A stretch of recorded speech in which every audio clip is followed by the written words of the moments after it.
Hi, folks. This is Don Meisner with the North Country Fishing Report. Well, I've got to talk about, I thought last week I would do this, but I didn't because Rust and I were doing other type of sort of topics that we wanted to talk about. But I have to talk about spinnerbaits because over the last few years, spinnerbaits have really risen to one of my top favorite baits. And they have because I've been catching more fish on spinnerbaits than a lot of the other things that I might use. Now, there's a number of reasons for this.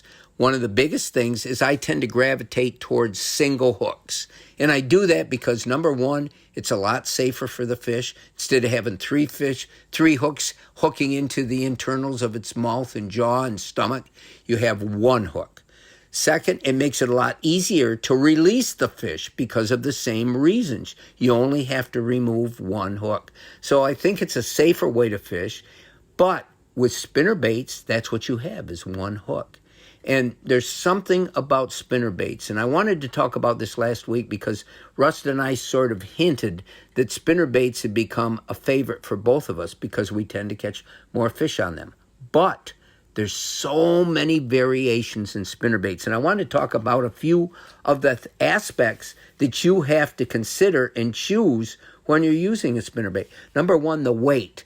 Spinnerbaits come in a number of weights, but if you're fishing relatively shallow water, and that's what a spinnerbait is about, really, is fishing shallower water in most instances, then the lighter weight seems to be more effective for me right now. And here's what I'm talking about weights. Spinnerbaits come in weights. They usually, for regular spinnerbaits, and not the ultralights, but regular ones, they'll start at 3/8 ounce, and then half ounce, and then 3/4 ounce, depending on the depth of how, and the weed growth in the area that you're trying to fish.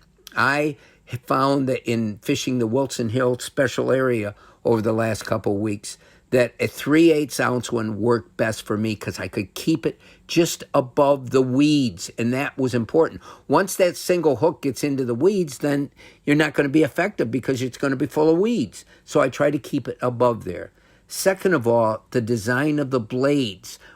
Spinnerbaits basically have two different style blades. One is called a willow leaf, and it's longer and it's narrower, and it spins at a different rate, a slower rate. So the vibration has a different sound.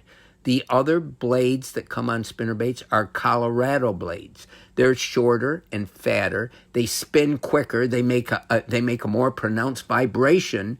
And it seems like in our area, most people like the willow leaf. But over the last couple of weeks in using a Colorado bladed spinnerbait, I had more success. I mean, a lot more success. And it had to do with a couple of things I just said. It might have had to do with the profile it gives because it's shorter. It might have had to do with the sound because the blades are making a different sound in the water. Also, the color of the blades can be critical.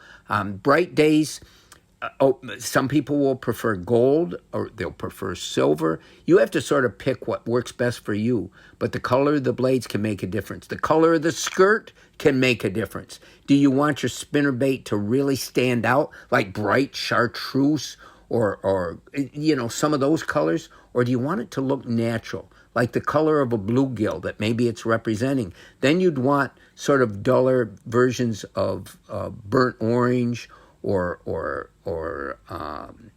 green. Some of those colors can be popular. And finally, do you hook a plastic trailer on the back of it? There's certain days where that can make a huge difference. It gives it a different profile. It gives it a different feel if they come up and nip at it.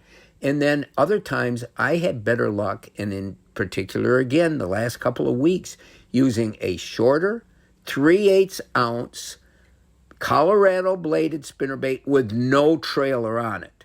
It worked the best under those conditions. But a spinnerbait, you can make it do so many things. It can represent a lot of different things to the fish. And I got to tell you, I think it's a wonderful bait. And I always have them with me.